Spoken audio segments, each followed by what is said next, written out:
Hello Mark, my name is William and my student number is 24. I'm a freshman from Listening and Speaking class, Section B. Today I'm going to talk about Why I Live in Mortal Dread of Public Speaking by Megan Washington. I didn't know when I agreed to do this whether I was expected to talk or to sing, but when I was told that the topic was language, I felt that I had to speak about something for a moment. I have a problem. It's not the worst thing in the world. I'm fine. I'm not on fire. I know that other people in the world have far worse things to deal with. But for me, language and music are inextricably linked through this one thing. And the thing is that I have a stutter. It might seem curious given that I spend a lot of my time on the stage. One would assume that I'm comfortable in the public sphere and comfortable here, speaking to you guys. But the truth is that I've spent my life up until this point and including this point, living in mortal dread of public speaking. Public singing, whole different thing, laughter. But we'll get to that in a moment. I've never really talked about it before so explicitly. I think that's because I've always lived in hope that when I was a grown-up, I wouldn't have one. I sort of live with this idea that when I'm grown, I'll have learned to speak French, and when I'm grown, I'll learn how to manage my money, and when I'm grown, I won't have a stutter. And then I'll be able to public speak and maybe be the prime minister and anything possible and, laughter. So I can talk about it now because I've reached this point where, I'm 28, I'm pretty sure that I'm grown now, laughter. And I'm an adult woman who spent her life as a performer with a speech impediment, so I might as well come clean about it. There are some interesting angles to have a stutter. For me, the worst thing that can happen is meeting another stutterer, laughter. This happened to me in Hamburg. When this guy, we met and he said, "Hello, my name is Joe." And I said, "Oh, hello, my name is Meg." Imagine my horror when I realized he thought I was making fun of him, laughter. People think I'm drunk all the time, laughter.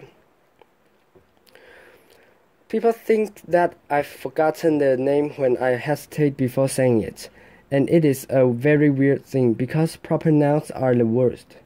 If I'm going to use the word Wednesday in a sentence, and I'm coming up to the word, and I can feel that I'm going to stutter or something, I can change the word to tomorrow or the day after Tuesday or something else. It's clunky, but you can get away with it because over time I've developed this loophole method of using speech where right at the last minute, you change the thing and you trick your brain. But with people's names, you can't change them. Laughter. When I was singing a lot of jazz, I worked a lot with a pianist whose name was Steve. As you can probably gather, S and T's together or independently are my kryptonite. But I will have to introduce the band over this rolling vamp. And when I got around to Steve, I've often find myself stuck on the and it was a bit awkward and uncomfortable, and it totally kills the vibe. So after a few instances of this, Steve happily became Steve, and we got through it that way, laughter.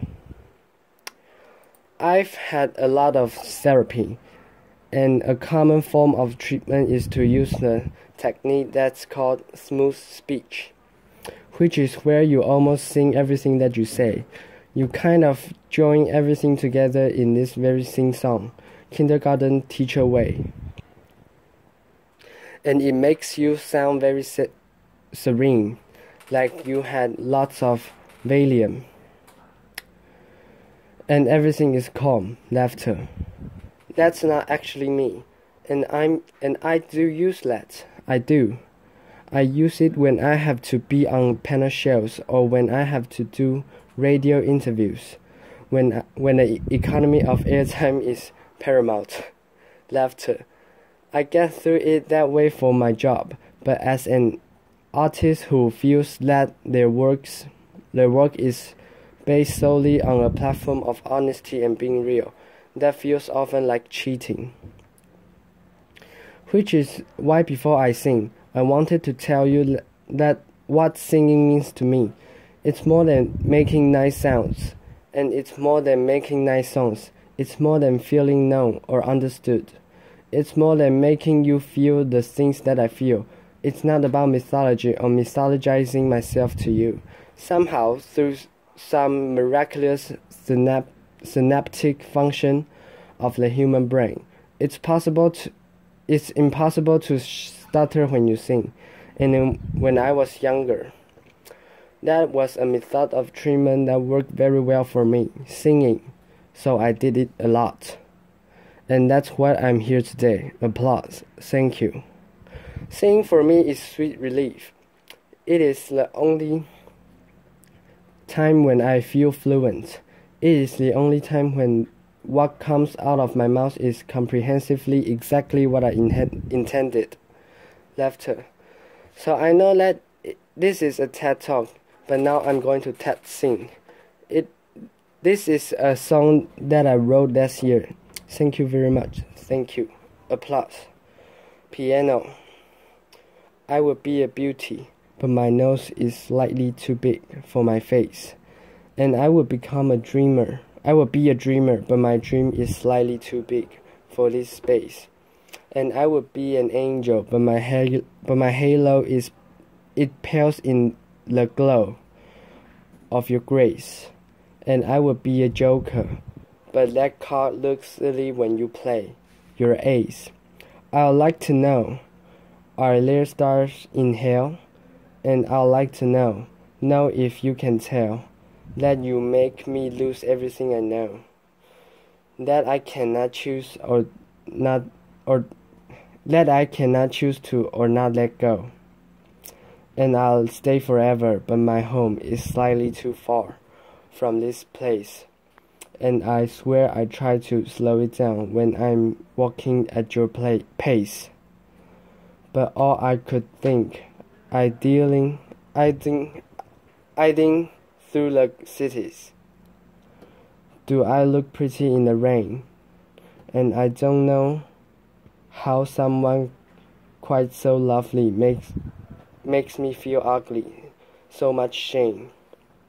And I like to know, are there stars in hell? And I like to know if you can tell, that you make me lose everything I know, that I cannot choose to or not let go.